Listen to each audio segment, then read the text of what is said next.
Hello, you're listening to Always Learning with Kenneth Baucom.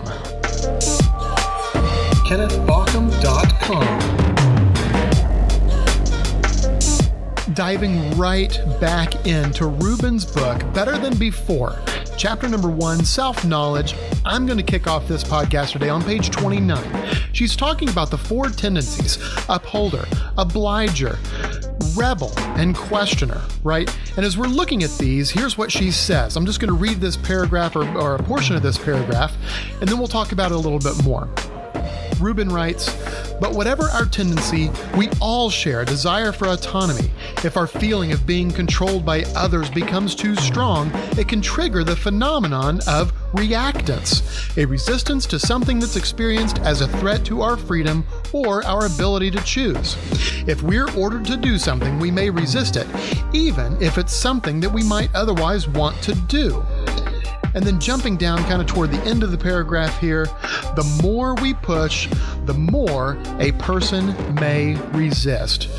So raise your hand, unless you're driving, in which case you should probably just mentally do this and not literally do this. But raise your hand if you have seen an example in recent history of this particular phenomenon, this particular truth about this feeling of being controlled by others. And if we are experiencing something that maybe to us feels like a threat to our freedom or our ability to choose, that we resist it, right?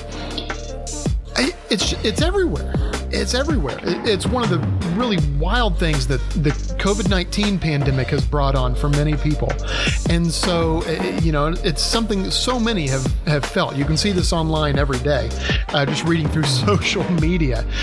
Certainly, I don't want to try and read anybody's profiles right now, but let's just say, you can even apply this to the workplace as well. Think about compliance training. Think about all of the different things that we have to do, maybe as HR professionals, or that we have to do as learning and development program leaders, as management trainers, all these different roles.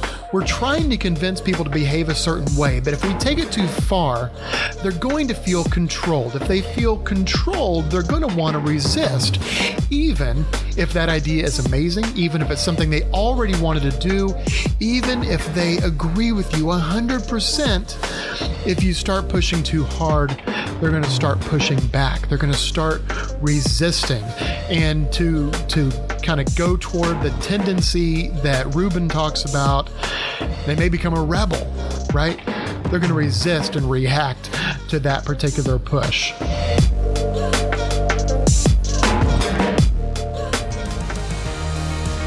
This podcast is brought to you by Kenneth Baucom Consulting, LLC. We've been called a jack of all trades, but we've never been considered master of none. From storyboarding to storytelling, we can create and manage your project, from visionary to visualized. We bring the camera, you bring the idea. Together, we'll turn your thoughts into reality.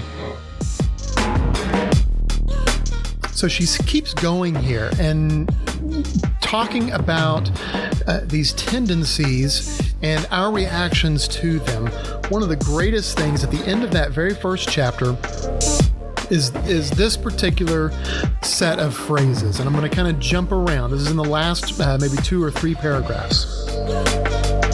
The happiest and most successful people are those who have figured out ways to exploit their tendency to their benefit and, just as important, found ways to counterbalance its limitations.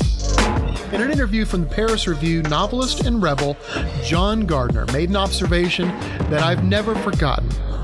Every time you break the law, you pay. And every time you obey the law, you pay. Every action, every habit has its consequences. We all must pay, but we can choose that for which we pay. The concept is so powerful here. It's like opportunity cost in the way that she describes paying for everything. We're all paying. there's an opportunity cost, there's something lost, and there's something gained in every decision. There's no neutral ground. Everything is going to be for the better, for the worse, for the positive, for the negative, whatever way you want to look at it and explain it. It all keeps moving. The world doesn't stop, right? So we're all paying. But fortunately, we get to choose what it is that we're paying for. And so take this thought with you through the week. Think about, as you're making decisions, trying to decide what is it that you're going to do today? What habit are you going to start? What habit are you going to end? Think about how it's the invisible architecture of your everyday life. You're making these decisions, you're paying. One way or another, you're paying. So get your wallet out and make better decisions. Most of us have a habit we'd like to change, and there's no shortage of expert advice. So as we all know from tough experience, there's not a magic one-size-fits-all solution. So pick up a copy of the book if you want to. Think about these thoughts at least. We all must pay, but we can choose that for which we pay. And that wraps up chapter number 1 in Better Than Before. Hopefully you've enjoyed it. And we'll dig into some other thoughts and look into some pillars of habits and some other really interesting things as we move forward in this series. Thanks so much for joining me. Have a great day.